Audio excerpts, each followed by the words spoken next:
नमस्कार दोस्तों, आप सभी का स्वागत है एक और नए वीडियो के दौरान। इस वीडियो में मैं बात करूंगा छत्तीसगढ़ के अंदर 12,489 वैकेंसी आपके लिए निकाली गई हैं। यानी कि अगर मैं बात करूं तो एक और नई सरकारी जॉब यानी कि सरकारी नौकरी निकाली गई है जो कि छत्तीसगढ़ के अंदर रहेगी। अब ये नौकरी किस चीज़ की है तो मैं आपको दोबारा एक बार इस बात पर क्लियर कर देता हूँ। ये नौकरी टीचर्स के पोस्ट के लिए है। आप अगर देखें तो मैं इस पूरे वीडियो में इसी के ऊपर डिस्कस करूंगा कि ये वीडियो जो है मेनली ये जॉब जो है वो किसके लिए रहेगी। जैसा कि मैं आपको बताऊं, इस वीडियो के अंदर मैं अलग अलग पोस्ट के बारे में डिस्कस करूंगा जो जिस लिए ये जॉब रहने वाली है। मैं आपको दोबारा बताऊं कि ये जो है छत्तीसगढ़ राज्य के अंदर अलग अलग जो स्कूल्स होते हैं या फिर आप कह लीजिए ऐसे संस्था जहां पर पढ़ाया जाता है अध्यापकों के द्वारा, चाहे वो छोटी क्लास के टीचर्स हों या फिर बड़े क्लासेस के टीचर्स हों, तो वहां पर उसके लिए ये जॉब आपकी रहेगी। तो उसी से रिलेटेड पूरा इस वीडियो में डिस्कस होगा। खासकर मेनली आपका डिस्कस होगा कि एलिजिबिलिटी क्या है फॉर्म के लिए अप्लाई करने के लिए। साथ ही दूसरी बात है जैसे कि आपकी उम्र कितनी होनी चाहिए, साथ में आपकी क्वालिफिकेशन क्या होनी चाहिए या फिर आपकी राष्ट्रीयता क्या सारे इंडियन। आप देखिए मेनली छत्तीसगढ़ जो राज्य है वो भारत के अंदर आता है, तो क्या भारत के हर नागरिक को ये अधिकार है कि वो इस जॉब के लिए अप्लाई कर पाए। तो उसके बारे में भी हम चर्चा करेंगे। साथ में हम ये जानेंगे कि क्या ये जॉब जो है कोई एग्ज़ाम लेकर दी जाएगी या फिर हमें ये जॉब जो है डायरेक्ट हमारे सर्टिफिकेट जो है हमारे 10वीं 12वीं या फिर प्रोफेशनल जो कोर्सेज के होंगे जैसे कि कॉलेज इसके उसके बेस पर मिलेगी। उसके बारे में डिस्कस करेंगे। साथ में हम ये डिस्कस करेंगे कि ये जो आपका ये जो जॉब के लिए ये फॉर्म भरना है तो वो कैसे भरना होगा, फीस कितनी रहेगी और बाकी सारी कुछ इस जॉब से रिलेटेड हम सारा कुछ डिस्कस करने वाले हैं। आपको इस वीडियो को बस पूरा ध्यान से देखना है। देखिए वीडियो लंबा होगा क्योंकि इस वीडियो में अलग अलग पोस्ट के बारे में चर्चा होगी। जैसा कि आपको बताऊं, यहाँ पर टीचर्स के अलावा भी दो चार पोस्ट और हैं। जैसे कि आपको बताऊं तो लेक्चरर जो होता है, साथ में आपका टीचर असिस्टेंट टीचर यानी कि छोटी क्लासेस वाले जो प्राइमरी लेवल के टीचर्स होते हैं उनके लिए भी यहाँ पर बात होगी। सबसे पहले जैसा कि आप देख रहे हैं यहाँ पे लिखा है कि Chhattisgarh professional examination board Raipur के अंदर ये जॉब है। यानी कि ये रायपुर जो है वो छत्तीसगढ़ के अंदर एक जगह है, वहाँ पर मेनली ये जो एग्जामिनेशन बोर्ड है उनका ऑफिस है, तो वहीं से ये जॉब निकाली गई है। तो इसी के बारे में हम इस वीडियो में डिस्कस करने वाले हैं। जैसा कि आप अगर देखें तो यहाँ पर हमारे पास बहुत सारे नोटिफिकेशन सारा कुछ इधर ही आता है। मेन पेज यही है वेबसाइट का। तो इस पर जैसे यहाँ पे लिखा भी हुआ है, आप अगर ये वाला देखेंगे तो यही वाला हमारा नोटिफिकेशन काम का है। यानी इसी नोटिफिकेशन को हम जो है डिस्कस करने वाले हैं। आपको अगर मैं इसी में नेक्स्ट अब मैं हम आगे लेके चलूंगा, मैं आपको आगे मैं आपको दिखाऊंगा एक विज्ञापन जारी करा गया था जो कि आपका छत्तीसगढ़ एग्जामिनेशन बोर्ड, जिसे हम हिंदी में बोले तो लोक शिक्षण संचालनालय छत्तीसगढ़ के द्वारा इसको जारी करा गया था, जो कि 4 मई को जारी किया गया था। अगर आप देखें तो आज जो है कम से कम 5 डेज हो चुके हैं इस चीज़ को। लेकिन इसमें जैसा यहाँ पे लिखा भी हुआ है, प्रथम तल सी खंड इंद्रावती भवन नवा रायपुर अटल नगर के अंदर ये जो है आपका ऑफिस है इसका एग्जामिनेशन बोर्ड का, उधर से ये चीज़ आई है। जॉब एक्चुअल में वहीं से आई है। आप अगर देखेंगे तो संशोधित संक्षिप्त संक्षिप्त विज्ञापन जारी करा गया है, जिसके अंदर बोला गया है छत्तीसगढ़ शासन स्कूल शिक्षा विभाग द्वारा बस्तर एवं सरगुजा संभाग में निम्नलिखित रिक्त पदों की पूर्ति हेतु ऑनलाइन आवेदन आमंत्रित किए जाते हैं। मतलब यहाँ पे क्या है कि छत्तीसगढ़ जो आपका है राज्य है उसके अंदर जो स्कूल शिक्षा है, यानी कि जो आपके स्कूल के डिपार्टमेंट्स हैं, एजुकेशनल डिपार्टमेंट्स हैं, ऑफिस हैं, स्कूल्स आप कह लीजिए, प्राइमरी स्कूल्स कह लीजिए, सेकेंडरी स्कूल्स कह लीजिए, तो वहाँ पर यहाँ पर बस्तर के लिए हिंदी में हम इसे बस्तर बोलते हैं। अगर आप इंग्लिश में बोले तो इसे हम बोल लेंगे असिस्टेंट टीचर, लेक्चरर, तो उनके लिए ये जॉब है। आपको जैसे यहाँ पे दिख रहा है ई एवं टी सर्वंग। अब इसमें देखिए यहाँ पे क्या क्या लिखा है, नियुक्तिकर्ता प्राधिकार, मतलब यहाँ पे ये है कि संचालक की एक जॉब है। देखिए 3 तरह की जॉब मैंने आपको अभी भी जैसा बताया वो 3 तरह की रहेगी। पद का नाम बताऊंगा आपको, पद और कहाँ पर रहेगी, किस चीज़ में रहेगी वो बताऊंगा, किस, अब देखिए, और साथ में किस पद पर, किस जॉब पर, किस पोस्ट पर कितनी नंबर ऑफ वैकेंसी हैं, मतलब कितने पद उधर खाली हैं। आप अगर देखें तो संचालक की जो जॉब रहेगी उसके लिए आप देखेंगे जो कि संचालक लोक शिक्षण के अंदर जो पदनाम है वो है व्याख्याता। मतलब इसमें आप देखेंगे तो इसकी पोस्ट जो टोटल रहेगी, इसमें आपका वाणिज्य, गणित और आपका जो है दूसरा भौतिकी, इन 3 के लिए रहेगी। अलग अलग आप यहाँ पे देखेंगे तो यहाँ पे आपको वैकेंसी के नंबर भी दिख रहे हैं कि टोटल कितनी उसके अंदर जॉब है। अब देखिए आपको नहीं समझ आ रहा होगा तो मैं यहाँ पे आपको इस वाले पेज से भी उस चीज़ को समझाऊंगा। यहाँ पे देखिए असिस्टेंट टीचर, टीचर और लेक्चरर, इन तीनों की जॉब है। अब देखिए आपका जो लेक्चरर रहेगा वो मैथमेटिक्स और फिजिक्स और कॉमर्स, इन तीनों चीज़ों के लिए रहेगा। बाकी आपका असिस्टेंट टीचर यानी कि प्राइमरी लेवल पर अलग अलग सब्जेक्ट के टीचर्स रहेंगे। और टीचर अगर जहाँ पे सिर्फ टीचर लिखा है तो वो जो है सेकेंडरी लेवल के टीचर्स की बात हो रही है। अब मेनली प्राइमरी लेवल कहाँ से कहाँ तक होता है, कहीं कहीं 1st to 5th भी बोलते हैं, कहीं कहीं बोलते हैं कि 1st to 8th क्लासेस के जो होता है वो भी आपका प्राइमरी लेवल यानी कि असिस्टेंट टीचर के लेवल में आएगा। तो हम उसी के बारे में आपको बताऊंगा कि कौन सा लेवल किस चीज़ के लिए आ रहा है। जैसे कि यहाँ पे लिखा है संचालक लोक शिक्षण, इसमें आप अगर देखें तो यहाँ पे जो ये वाला जॉब है, यानी इसको अगर हम इंग्लिश में बोलेंगे तो ये आपका हो जाएगा लेक्चरर का, जो कि वाणिज्य, मैथमेटिक्स और भौतिकी में रहने वाला है। देखिए यहाँ पे लिखा है भौतिकी यानी हो जाता है आपका फिजिक्स, मैथमेटिक्स हो जाता है गणित, और वाणिज्य यहाँ पे ये जो आपका ये लिखा है कॉमर्स लिखा है, एक्चुअल में इसका मतलब कॉमर्स है इंग्लिश में आप बताएं तो यहाँ पे रिक्तियों की संख्या आप देख सकते हैं ये इस तरीके से रहेगी। और ये लेक्चरर का है। सेकंड में मैं बात करूंगा यहाँ पे संबंधित संभागीय संयुक्त संचालक, इसमें आप अगर देखें तो यहाँ पे शिक्षक की रहेगी यानी टीचर की रहेगी। ये आपके ऊपर लेवल के टीचर होते हैं यानी कि प्राइमरी लेवल से ऊपर वाले टीचर्स के लिए ये वाली जॉब रहती है। इसमें संख्या देखेंगे तो आप 5772 लोगों को लिया जाएगा, इतने लोगों को इस पोस्ट के लिए लिया जाने वाला है। अब नेक्स्ट आपका है संबंधित जिला शिक्षा, जो कि आपके जिला लेवल पर, डिस्ट्रिक्ट लेवल पर जो शिक्षा अधिकार यानी कि आपके डिस्ट्रिक्ट लेवल पे जो स्कूल्स रहेंगे उनके लिए बोला जा रहा है। तो उसमें आप देखेंगे तो सहायक शिक्षक, असिस्टेंट सिस्टर जैसे हम बोलते हैं, आप जानते हैं असिस्टेंट मतलब हेल्पर एक तरीके से बोल लीजिए या फिर सहायक बोल लीजिए। तो सहायक शिक्षक के लिए यहाँ पे 6285 वैकेंसी है टोटल। अगर आपको बताऊं तो यहाँ पे 12489 यानी कि 12489 वैकेंसी टोटल है, यानी कि टोटल इतने लोगों को जॉब मिलेगी। ये तो फाइनल है भाई, इसमें ना कुछ बदलाव होने वाला है, इतनी जॉब आपके लिए फिक्स है जो कि मिलेंगी मिलेंगी। अब यहाँ पे आपको बताऊंगा कुछ इंपॉर्टेंट चीज़ें। यहाँ पे बोला गया है विज्ञापित पदों के आवश्यक यानी कि अहर्ताएं, आयु सीमा, मतलब कि एलिजिबिलिटी को अहर्ताएं बोला जाता है। आयु सीमा यानी एज लिमिट होता है। निर्देशक यानी कि इंस्ट्रक्शन, परीक्षा योजना यानी कि आपके सिलेक्शन प्रोसेस, पाठ्यक्रम पदों का आरक्षण संबंधित विस्तृत विवरण, अन्य महत्वपूर्ण निर्देशों की जानकारी यानी कि बाकी सारी चीज़ों की भी जानकारी आपको आगे मिलेगी। आपको नोटिफिकेशन अभी दिखाऊंगा, ये तो आपका सिंपल एक छोटा सा एडवर्टाइजमेंट पे जो कि बहुत लोगों ने देख भी लिया होगा और बहुतों ने नहीं भी देखा होगा। परीक्षा की तिथि यहाँ पे बोला गया है व्यापम द्वारा, यानी कि ये जो आपका कमीशन है ये डिसाइड करेगा कि कब आपका ये जो एग्ज़ाम होगा। अब देखिए आपको फॉर्म कब से भरना चालू है, ये आप देखेंगे तो 6 मई सुबह के 10 बजे से फॉर्म भरना चालू हो चुके हैं। और यहाँ पे बोला गया उपरोक्त विज्ञापित पदों के लिए की जाने वाली चयन उपरांत नियुक्ति माननीय उच्चतम न्यायालय नई दिल्ली में दायर SLPC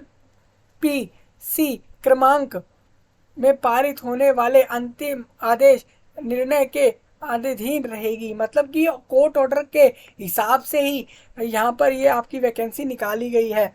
संचालक लोक शिक्षण संचालय, मतलब यहाँ पे ये है कि ये कमीशन की तरफ से वैकेंसी निकाली गई है जो कि छत्तीसगढ़ राज्य के अंदर रहेगी। हमने देखिए इसके बारे में बात कर ली है, जो कि छोटा एक ऐड था, अखबारों में भी आया था, आपने अगर देखा होगा तो अच्छी बात है। अब देखिए मेन आपको बता दूं यहाँ पर 3 तरह की पोस्ट, मैंने अभी भी आपको दोबारा बता दूं एक बार फिर से, वो ये तीनों पोस्ट रहेंगी। आप अगर देख पा रहे हैं तो ये तीनों पोस्ट हैं, अगर आपको तीनों अच्छे से दिख रही हो तो ये तीनों पोस्ट रहेंगे। हम यहाँ पे बात करेंगे सिलेबस के बारे में। देखिए अगर यहाँ पे एग्जाम देने के लिए निर्देश क्या रहेंगे, इंस्ट्रक्शन क्या रहेंगे, उसके बारे में जानेंगे। एडवर्टाइजमेंट हमने न्यूज़पेपर वाला डिस्कस कर लिया है। अब अब इस सिलेबस के बाद हम ये जानेंगे आपको अप्लाई कैसे करना है, फॉर्म कैसे अप्लाई करना होगा इस जॉब के लिए, क्योंकि फॉर्म जो है अब चालू हो चुके हैं भरना, तो आपको अप्लाई करना आप चालू कर देना चाहिए। लेकिन इस वीडियो में पहले पूरा क्लियर कर लीजिए कि कैसे वैकेंसी है, कैसे क्या क्या चीज़ें हैं। सबसे पहले यहाँ पे बताऊँ, जो कि कार्यालय छत्तीसगढ़ व्यावसायिक परीक्षा मंडल रायपुर की तरफ से ये बोला गया है कि जो वैकेंसी है, आप अगर देखें, मैंने आपको जो अभी दिखाया नोटिस, वो आपको दिखाया था एडवर्टाइजमेंट 4 तारीख का। उसके बाद एक 6 तारीख को फिर से आया था एक नोटिस। आप अगर देखें तो ये 6 तारीख का नोटिस है। इसके अंदर भी कुछ महत्वपूर्ण जानकारियां दी गई थी, जिसमें आपको ये बोला गया था 6 तारीख से फॉर्म भरना चालू है, 6 मई से, और लास्ट आप 23 मई तक भर सकते हैं। देखिए ज़्यादा समय इसके लिए इसलिए नहीं रखा गया, अगर आप देखेंगे तो 6 से चालू होके ये चीज़ जो है 24 तक जा रही है। तो आप अगर देखेंगे तो यहाँ पर टोटल आपको 2 हफ्ते और 1 दिन फालतू यहाँ पे मिलेंगे, इससे ज़्यादा इसका समय नहीं दिया गया है। तो त्रुटि सुधार मतलब कि कोई अगर गलती होती है फॉर्म भरने में, तो आप 24 से 26 मई के बीच में उसको सुधार सकते हैं, उसके बाद सुधार नहीं सकते।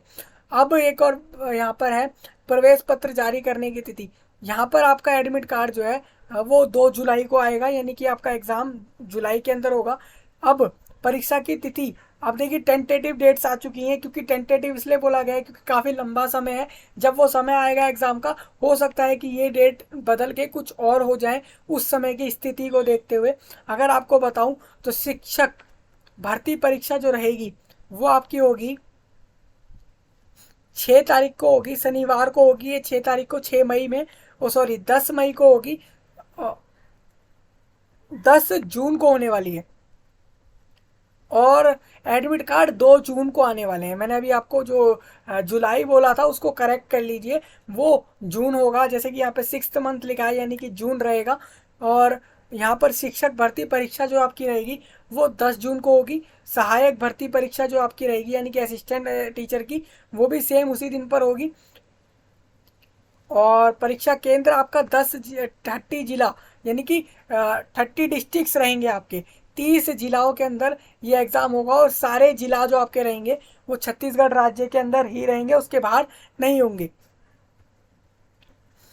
उपरोक्त भर्ती परीक्षाओं हेतु माननीय मुख्यमंत्री जी की बजट सत्र के दौरान की गई घोषणा के अनुरूप एवं लिखित परीक्षा के लिए परीक्षा शुल्क के संबंध में राज्य शासन से प्राप्त पत्र सचिव छत्तीसगढ़ शासन सामान्य प्रशासन विभाग मंत्रालय द्वारा परीक्षा शुल्क माफ किए जाने के संबंध में जारी पत्र, जो आपका एक लेटर जारी किया गया था, जो कि आपका 8 अप्रैल 2022 को आया था, के अनुसार छत्तीसगढ़ राज्य के स्थानीय निवासी प्रतिभागियों के किसी भी प्रकार की परीक्षा शुल्क नहीं लिया जाएगा। यहाँ पर कुछ रूल निकाले गए थे। अगर आप छत्तीसगढ़ के रहने वाले हैं और वहाँ पे भी आप किसी रिजर्वेशन कैटेगरी में हैं, तो आपसे एक भी पैसा नहीं लेंगे फॉर्म का, और आप फ्री में इस फॉर्म को देके जॉब ले पाएंगे।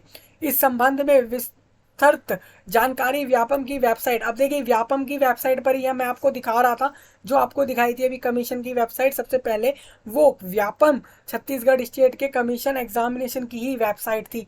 तो ये आपको पहले 6 तारीख को बताया गया था इसके बारे में। तो हमने इस चीज़ों के बारे में आपसे पहले भी डिस्कस किया। अब मैं नेक्स्ट आपसे बात करूंगा अलग अलग जो तीनों पोस्ट हैं उसके लिए कैटेगरी वाइज समझेंगे हम, और पोस्ट वाइज समझेंगे, सब्जेक्ट वाइज समझेंगे, किस पोस्ट पर किस चीज़ की कितने वैकेंसी हैं। अब अगर आप देखें तो यहाँ पे छत्तीसगढ़ शासन जो आपका स्कूल विभाग रहेगा, शिक्षा विभाग, मंत्रालय या फिर महानदी भवन, अटल नगर, नवा रायपुर के पत्र, ये कुछ पत्र आपको पहले भी बताया मैंने, जो 4 तारीख वाला आपको पहले ही बताया था, एक और एड वाला, उसी के अंदर ये सब बताया गया है। अब देखिए सबसे पहले मैं आपसे डिस्कस करने वाला हूँ असिस्टेंट टीचर। अब असिस्टेंट टीचर में आप देख लीजिए, असिस्टेंट टीचर को लेवल 6 की जो है सैलरी मिलेगी। आपको शायद नहीं पता होगा, अलग अलग लेवल होते हैं सैलरी के। लेवल 6 में जो है कुछ फिक्स रहता है कि इतनी सैलरी मिलेगी सरकारी कर्मचारी को, चाहे वो किसी भी विभाग में हो। साथ में ये सरकार तय करती है हर लेवल के हिसाब से आपकी सैलरी। अब देखिए जिले के नाम बता देता हूँ, किस किस जिले में किस किस कैटेगरी में लोगों के लिए फिक्स जो है वो वैकेंसी रहेगी। सबसे पहले एक तो रहेगा मुक्त और दूसरा रहेगा महिला। मुक्त मतलब अनरिजर्व, वहाँ पे किसी के लिए कोई रिजर्वेशन नहीं है, हर कैटेगरी वाला उसके लिए उतने वैकेंसी रहेंगे उस जिले में। एक है आपका महिला, यानी कि यहाँ पे आपके लिए महिलाओं के लिए कहीं ना कहीं रिजर्वेशन करा गया है हर जिला के अंदर। और दूसरा और वो कास्ट वाइज भी रिजर्वेशन है। और अगर आप देखेंगे तो डिसेबल कैंडिडेट के लिए, जो कि दिव्यांग कैंडिडेट है, मतलब कि कोई ना कोई डिसेबिलिटी है, या तो दिव्यांग हो सकते हैं, या फिर उनको सुनने में दिक्कत, बोलने में दिक्कत, चलने में दिक्कत, या फिर कोई दूसरे कारण हो सकते हैं जिसके कारण वो डिसेबिलिटी में आ रहे हों। अब देखिए यहाँ पे आपको सबसे पहले बताता हूँ मैं जिलाओं के नाम, किस किस जिला के अंदर असिस्टेंट टीचर की जॉब रहने वाली है। आपको जल्दी जल्दी समझना होगा क्योंकि काफ़ी सारी चीज़ें इसके अंदर डिस्कस करनी है इस वीडियो के अंदर।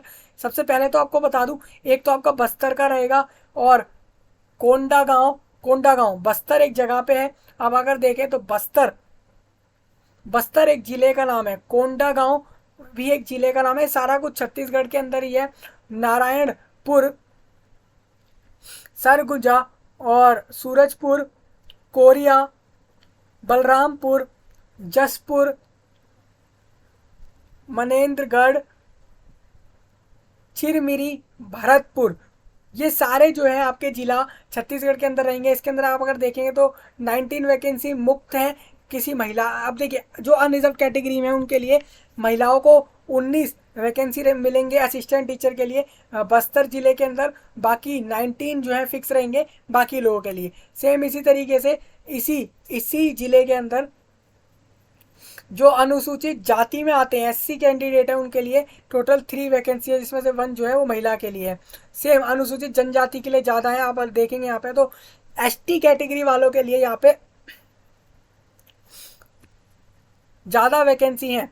सेम इसी तरीके से अन्य पिछड़ा वर्ग और दिव्यांग के लिए भी लिखा हुआ है। तो टोटल बस्तर जिले के अंदर 133 असिस्टेंट टीचर की जॉब के लिए वैकेंसी रहेंगे। सेम इसी तरीके से दूसरा यहाँ पर है आपका जो यहाँ पर दूसरा सरगुजा जो है वो एक जिला है छत्तीसगढ़ के अंदर। वहाँ पर भी 117 वैकेंसी टोटल यहाँ पर रहने वाले हैं, जो कि आपके असिस्टेंट टीचर के लिए रहेगा। सबसे पहले हम वैकेंसी डिस्कस कर रहे हैं, फिर एलिजिबिलिटी, एज और बाकी सारी चीज़ें आगे डिस्कस करेंगे।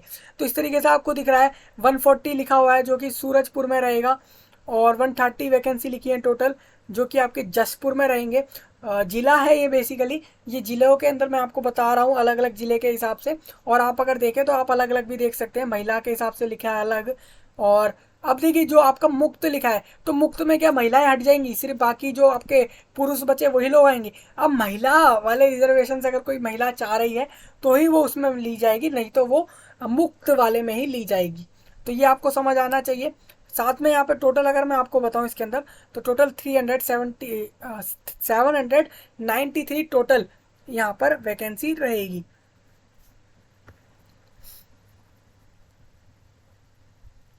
अब मैं इसी में आगे बढ़ूंगा और इसके बाद आगे की जो चीज़ें हैं वो डिस्कस करेंगे।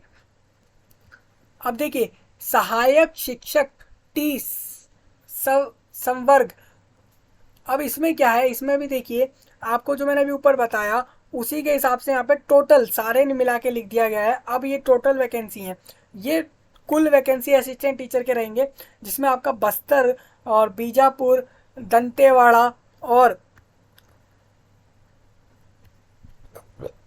कोंडागांव, दंतेवाड़ा, और आप यहाँ पे देखेंगे नारायणपुर, सुकमा, सरगुजा और सूरजपुर, कोरिया, बलरामपुर, और बहुत सारे यहाँ पे जो जिला लिखे हुए हैं आपके साथ में, यहाँ पे सारा कुछ यहाँ पे लिखा हुआ है। आपको दोबारा वही चीज़ कहीं ना कहीं दिख रही है हमें।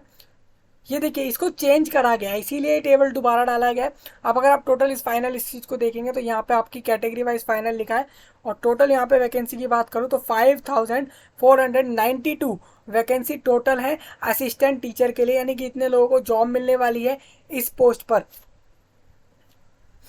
अब देखिए सीधी भर्ती के लिए प्राथमिकता की शर्तें, सीधी भर्ती अब जो हो रही है आपकी, इसमें आपकी आयु जो है, अगर आप 1 जनवरी 2023 तक 21 साल के हो गए हैं तो आप इसके लिए फॉर्म भर सकते हैं, और अगर 35 साल के हो गए हैं 1 जनवरी 2023 तक तो आप इस फॉर्म को नहीं भर सकते। उसके नीचे और 21 साल से ऊपर वाले इसको फॉर्म भर सकते हैं। एज की बात मैंने कर ली आपसे। साथ में आपको बता दूं, यदि अभ्यर्थी अगर किसी कैटेगरी रिजर्वेशन में आ रहा है तो उसको 5 ईयर का जो है रिलैक्सेशन मिलेगा, यानी 5 साल की छूट मिलेगी उसकी उम्र के अंदर। यानी कि ऐसे यहाँ पे 35 लिखा है तो आप 40 साल तक फॉर्म भर सकते हैं। सेम यहाँ पे लिखा है छत्तीसगढ़ सिविल सेवा के अंदर, यानी कि एसएससी जो कि छत्तीसगढ़ का है, उसके अंदर महिला की नियुक्ति के लिए विशेष उपबंध है, जिसमें यहाँ पे कुछ नियम के अनुसार उनको भी 10 साल का रिजर्वेशन मिल जाएगा।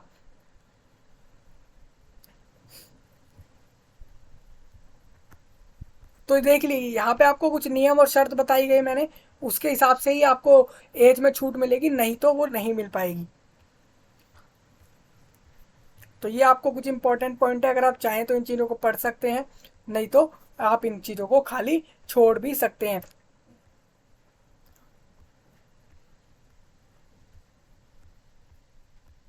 अब मैं बात करूंगा आपकी एलिजिबिलिटी, जो कि आपकी क्वालिफिकेशन वाइज होनी चाहिए। अभ्यर्थी के पास सेवा के लिए नियमानुसार न्यूनतम शैक्षणिक हता यानी कि एलिजिबिलिटी होनी चाहिए। जैसे कि हायर सेकेंडरी में न्यूनतम उसके 45% मार्क्स आने चाहिए। जैसे कि आपके जो मार्क्स जो आपके बोर्ड के एग्जाम्स होते हैं, चाहे वो किसी भी स्टेट बोर्ड हो, सीबीएसई हो, सेंट्रल हो, गवर्नमेंट बोर्ड हो, कोई सा भी बोर्ड हो जो कि रिकॉग्नाइज्ड हो, तो उसमें आप अगर देखें तो उसमें आपके 45% मार्क्स अगर टोटल आ चुके हैं 100 में से, तो या उसके ऊपर भी हैं, तो आप इसके लिए फॉर्म भर सकते हैं, जो कि असिस्टेंट टीचर के लिए। और साथ में आपसे बोला गया एवं, एवं मतलब और होता है, तथा आपका मतलब होता है या फिर। तो आप अगर देखें यहाँ पे तो डी एड या फिर बी एड या फिर बी एल एड में अगर आप पास हैं तो आप इसके लिए तब भी एलिजिबल रहेंगे। टीईटी उत्तीर्ण, यानी कि अगर आपने टेट का एग्जाम दिया है प्राथमिक स्तर पर, अगर आप देखें तो टेट का एग्जाम अगर आपने दे रखा है तो आप इसके लिए एलिजिबल रहेंगे। ये आपका क्वालिफिकेशन वाइज बोला जा रहा है। स्कूल शिक्षा विभाग के परिपत्र के क्रम, अभी देखिए यहाँ पे कुछ चीज बोली गई है।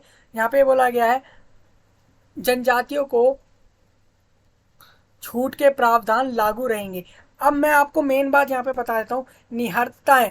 निहत्ताएं मतलब कि ऐसी कंडीशन है जिसमें आपका एप्लीकेशन जो है नहीं लिया जाएगा, आपको फाइनली उसके लिए एलिजिबल नहीं माना जाएगा। तो वो कौन कौन सी कंडीशन है वो भी आप यहाँ पे देख सकते हैं। यहाँ पे देखिए मैं आपको एक चीज बताता हूँ, जैसे यहाँ पे लिखा है कोई भी अभ्यर्थी यानी कि जो भी अप्लाई कर रहा है जिसने विवाह के लिए नियत नियत की गई न्यूनतम आयु से पूर्व विवाह कर लिया हो, किसी सेवा या पद के लिए पात्र नहीं होगा। अगर उसने अपनी एज के हिसाब से पहले ही उसने जो है मैरिज कर ली है, विवाह कर लिया है, तो ऐसा कैंडिडेट भी एलिजिबल नहीं होगा। तो मैंने आपको बताया भी ऐसी ये सारे वो पॉइंट है जिसमें आप एलिजिबल नहीं रहेंगे।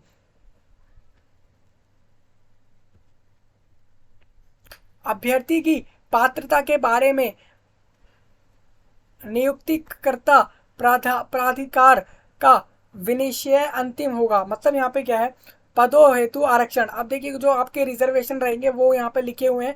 आपके रिजर्वेशन कैसे रहेंगे, सबसे पहले आपको बता दूं, अगर आप छत्तीसगढ़ से हैं, छत्तीसगढ़ राज्य में ही रहते हैं और वहीं का आपका निवास है, कि वहीं पर कि आपकी जो है सर्टिफिकेट्स हैं कि आप उसी राज्य में जन्मे हैं या उसी राज्य में शुरू से रहते आए हैं, तो आप रिजर्वेशन ले पाएंगे, छूट ले पाएंगे, चाहे वो आपकी उम्र में हो या किसी दूसरे चीज में हो। अब मैं यहाँ पे आपको बताता हूँ कि प्रोबेशन क्या रहेगा आपका। प्रोबेशन में आपको बताया हुआ है कि प्रथम वर्ष में आपको जो आपकी पद के वेतनमान न्यूनतम का 70% मिलेगा। साथ में द्वितीय वर्ष में 80% मिलेगा। यहाँ पे क्या चीज़ है मैं आपको बताता हूँ, ये है क्या चीज़, परिविशा अवधि पर नियुक्ति किया जाएगा। मतलब यहाँ पे यह है वित्त निर्देश 2020 के हिसाब से अनुसार। अब देखिए यहाँ पे ये है जो आपको सैलरी मिलेगी उसका 70% पहली साल में, दूसरे साल में 80%, तीसरे साल में 90% ये आपको मिलेगा।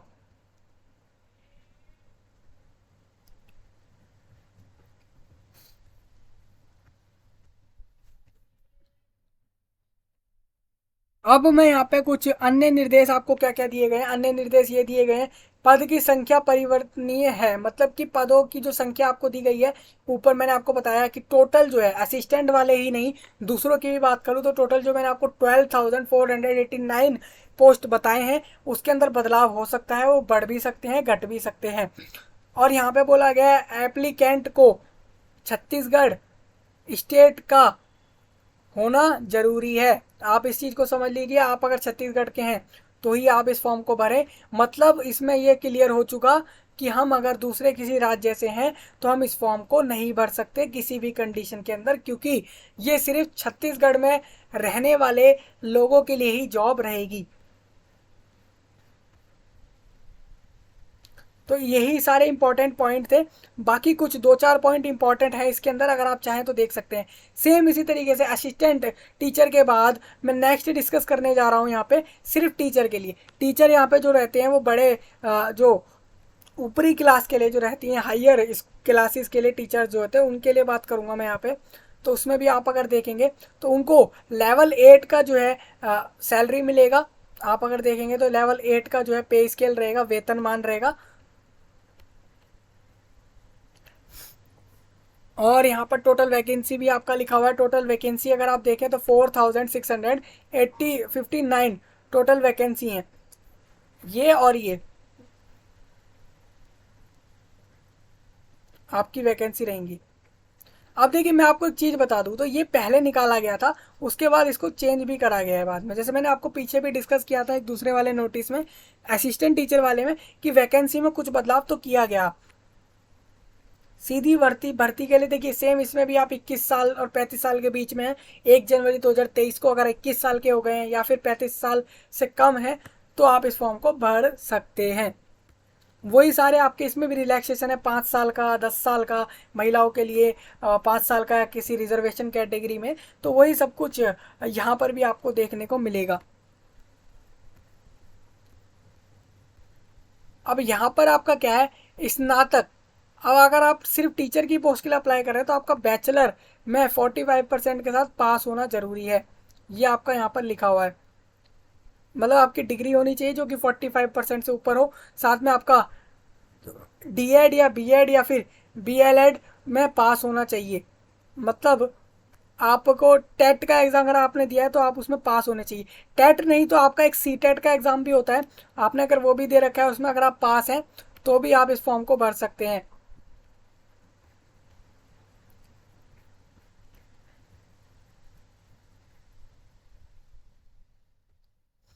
चयन सूची, अब देखिए इसमें बाकी अन्य निर्देश में भी यहाँ पे वही लिखा हुआ है कि आपका छत्तीसगढ़ का होना जरूरी है। तो इस बात का ध्यान रखिएगा कि छत्तीसगढ़ का होना जरूरी है। अगर आप छत्तीसगढ़ के निवासी नहीं हैं तो आप इस फॉर्म को ना भरें, क्योंकि आपको फाइनली वो जॉब नहीं मिलेगी जो ये जॉब रहेगी जो मैं आपको बता रहा हूँ। तो मैंने टीचर के लिए भी बात कर लिया। एलिजिबिलिटी आपको समझ आ गई होगी। आपका 12वीं या फिर आप कह लीजिए हाई स्कूल पास होना चाहिए 45% के साथ। असिस्टेंट टीचर के लिए, टीचर के लिए भी 45%, लेकिन स्नातक पास होना चाहिए, नहीं बैचलर। और दूसरा अगर बात करूँ इसमें एज के वाइज तो 21 से 35 एज होनी चाहिए और छत्तीसगढ़ का होना चाहिए। तो ये हमारी बात हो गई है। तो अगर आपके पास ये सारी कंडीशन होती हैं तो आप इस फॉर्म को ज़रूर भर सकते हैं। नेक्स्ट मैं बात करूंगा इसी के अंदर लेक्चरर के लिए। लेक्चरर के लिए अगर टोटल वैकेंसी की बात करूं तो यहाँ पर लिखा भी हुआ है, वाणिज्य के लिए अलग लिखा है, गणित भौतिकी। आप देखेंगे वाणिज्य गणित भौतिकी, और ये फिर दोबारा लिखा है एक ई संवर्ग है और एक टी संवर्ग है। तो दोनों में फ़र्क क्या है उसमें भी आप देखें अगर, तो यहाँ पर पहले वैकेंसी वाइज देख लीजिए। वैकेंसी आपको यहाँ पे लिखा हुआ है टोटल, ये वैकेंसी है आपका महिला और अनरिजर्व वालों के लिए लिखा हुआ है। आयु इसमें भी सेम रखी गई है, एज में कोई चेंज नहीं है, तीनों पोस्ट के लिए बराबर है।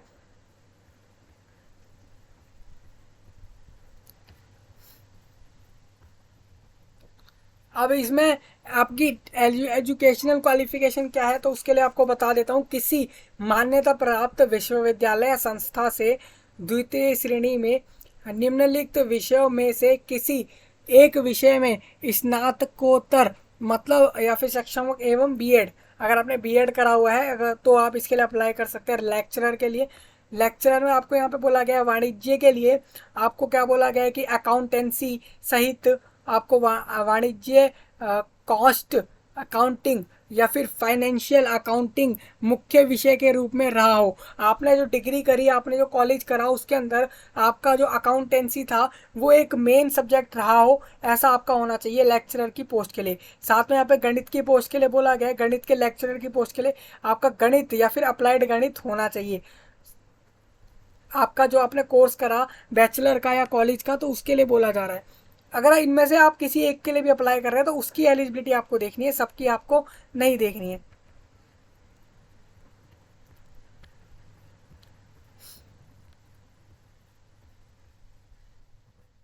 यहाँ रिजर्वेशन है, इसमें भी आप अगर देखेंगे तो छत्तीसगढ़ के राज्य के लोगों को ही रिजर्वेशन मिलेगा। उसमें भी उनके लिए बोला गया है कि अगर वो लोग किसी रिजर्वेशन कैटेगरी में आते हैं तब।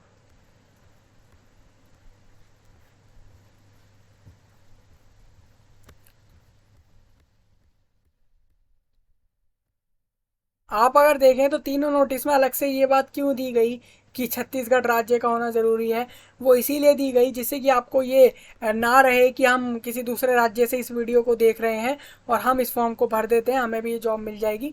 तो छत्तीसगढ़ के राज्य के ही लोग भरें, उन्हीं को ये जॉब मिलेगी, चाहे वो इनमें से किसी भी पोस्ट की हो।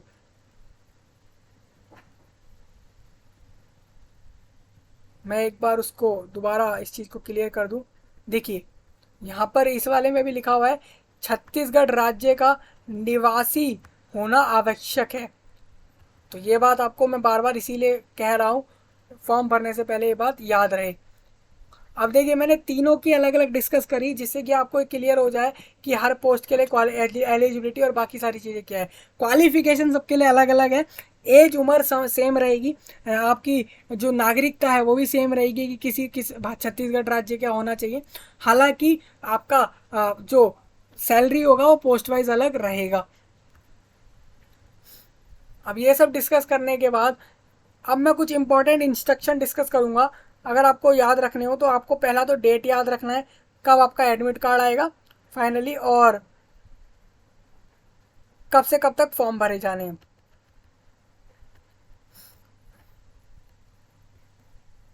अब देखिए यहाँ पे कुछ इंपॉर्टेंट टिप्स में क्या क्या बताया गया है। सबसे पहले तो ये है कि आपको ऑनलाइन ही फॉर्म भरना है, इस फॉर्म को ऑनलाइन ही भरना है और किसी मोड में नहीं भरना। ओएमआर उत्तर शीट में परीक्षा दिवस के दिन कोई भी त्रुटि सुधार भी सुविधा नहीं दी जाएगी। ओएमआर शीट में होगा अगर ये पेपर, तो आप उसमें कोई भी चेंज नहीं करेंगे, तो बिना किसी गलती के आपको इस चीज़ को ध्यान में रखना है।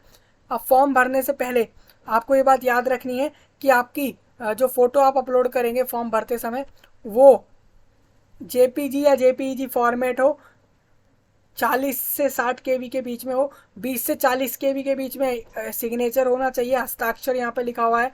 साथ ही यहाँ पे बोला गया अगर आप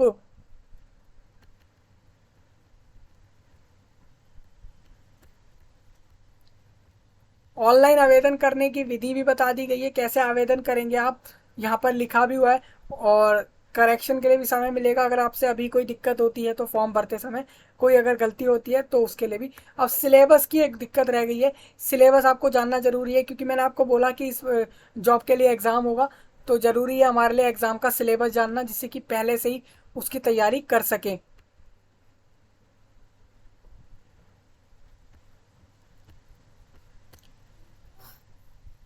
अब देखिए यहाँ पे नॉर्मलाइजेशन एक फॉर्मूला है। नॉर्मलाइजेशन क्या होता है? नॉर्मलाइजेशन होता है कि अगर मान लीजिए आपका एग्ज़ाम एक से ज़्यादा शिफ्ट में हुआ, मान लीजिए जितने हमारे इन्होंने वैकेंसी निकाले हैं उससे तो ज़्यादा फॉर्म भरे जाएंगे, और अगर वो संख्या ज़्यादा ही हो जाती है तो ऐसे में एक से ज़्यादा शिफ्ट में एग्ज़ाम लिया जाएगा और उसमें आपका नॉर्मलाइजेशन यूज होता है।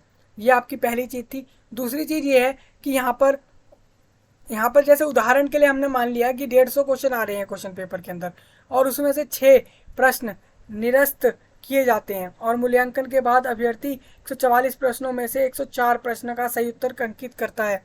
तो 22 प्रश्नों का गलत उत्तर अंकित करता है तथा नेगेटिव मार्किंग होने से 18 प्रश्न का उत्तर अंकित नहीं करता, तो उसके कुल अंकों की गणना। अब देखिए मैं आपको बता देता हूँ, एक कैंडिडेट ने एग्ज़ाम दिया और उसने एग्ज़ाम देते समय 104 क्वेश्चन के आंसर्स करे, 150 क्वेश्चन आए थे पेपर में, 6 क्वेश्चन को बाद में हटा दिया गया पेपर में से एग्जाम देने के बाद। अब बचे टोटल 144 क्वेश्चन।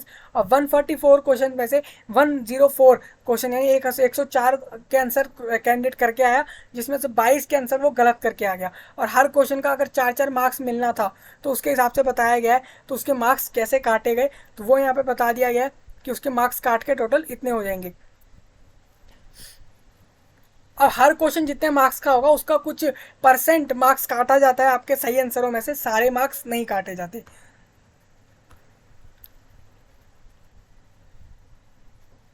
अब मैं आपको दोबारा एक बार जिलाओं के नाम बता देता हूँ। मैंने आपको पहले ही बताया कि जो जिला रहेंगे जहाँ पर ये एग्ज़ाम रहेगा, तो उसको मैंने बताया था टोटल 30, यानी कि 30 डिस्ट्रिक्ट के अंदर ये एग्ज़ाम होने वाला है। यानी कि इन्हीं जिलाओं के लिए, जिन जिलाओं के लिए एग्ज़ाम होगा उन्हीं जिलाओं में ये एग्ज़ाम होने वाला है। वो 30 जो 30 जिले हैं वो सारों की लिस्ट यहाँ पर आपको दिख रही है आपके स्क्रीन पर। इनके उन जिलाओं के कोड रखे गए हैं जिससे कि आप उसे समझ पाएँ। कोड से आप मत समझना ऐसा कि वो जिला एक्चुअल में उस जिले का बात हो रहा है। जैसे कि यहाँ पर 11 जिला लिखा है तो 11 नंबर पे नहीं आ रहा, उस जिले का कोड है। अब यहाँ पे मैं आपको बता दूं, जैसे कि जो जिस जिले में किस महाविद्यालय की बात हो रही है जिसके लिए आप अप्लाई करने वाले हैं, मैं उसकी बात बता देता हूँ। सपोज जैसे आप मानिए आप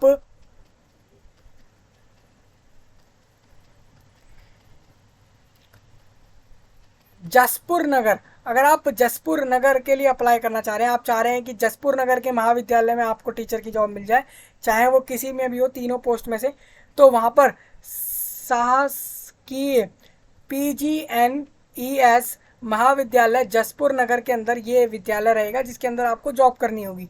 तो इस तरीके से ये भी मैंने आपको बता दिया है। तो ये पूरा डिस्कशन हो गया हमारा। अब मैं आपको बताता हूँ सिलेबस। सिलेबस में सबसे पहले मैं बात करूँगा यहाँ पे, एक तो आपका सिलेबस है यहाँ पे सहायक शिक्षक, असिस्टेंट टीचर के लिए मैं बात कर लेता हूँ। असिस्टेंट टीचर का सिलेबस देख लेते हैं हम कैसा रहेगा, यानी कि प्राइमरी टीचर्स जो रहेंगे उनके लिए क्या सिलेबस रहने वाला है जॉब के लिए अप्लाई करने के लिए, जॉब के लिए उसकी बात करूंगा। इसी तरीके से आपको टीचर और दूसरा लेक्चरर का भी मैं डिस्क्रिप्शन में लिंक दूंगा जिससे आप वहाँ से सिलेबस सारा देख पाएँ। हालांकि सारे लिंक डिस्क्रिप्शन में होंगे जिससे कि आपको आसानी रहेगी, कोई भी प्रॉब्लम नहीं होने वाली किसी भी चीज़ से रिलेटेड।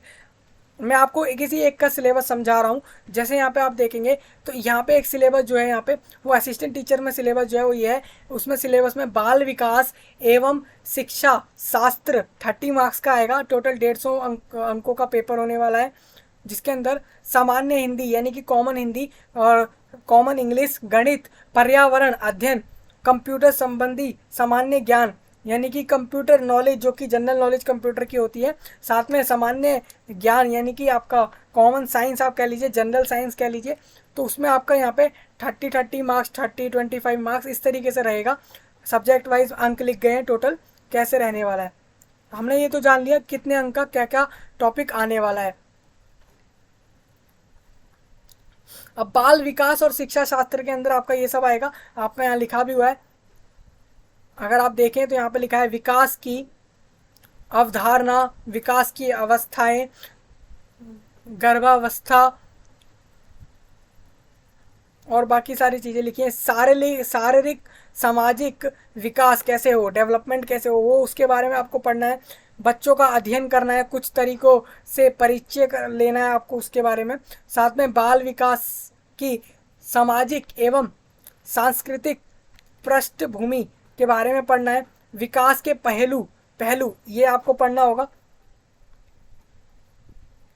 ये याद रखिएगा, ये सबके लिए जो सबके लिए सेम सिलेबस नहीं है, ये असिस्टेंट टीचर के लिए सिलेबस है। हिंदी का सिलेबस ये है। तो ये सारा आपका एग्जाम में आएगा, ये सारा एक ही एग्जाम में आने वाला है, आपको एक ही दिन के लिए ये सारा कुछ पढ़ना है।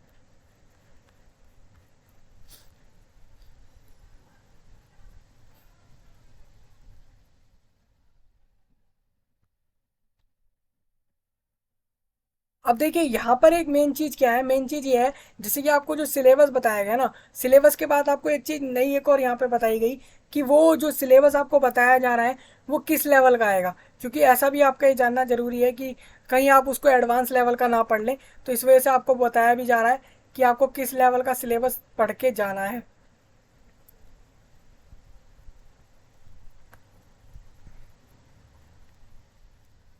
जैसे यहाँ पे लिखा है सामान्य ज्ञान, सामान्य ज्ञान के बारे में अगर जैसे मैं आपको बताऊं तो यहाँ पे जैसे लिखा है कि छत्तीसगढ़ बोर्ड के कक्षा 10वीं तक के स्तर तक भौतिकी आपको पढ़ना है, इससे ऊपर नहीं पढ़ना। तो आपके लेवल भी लिख गए हैं कि किस कितने लेवल तक आपको उस चीज़ पर स्टडी करनी है और उससे ऊपर नहीं करनी है।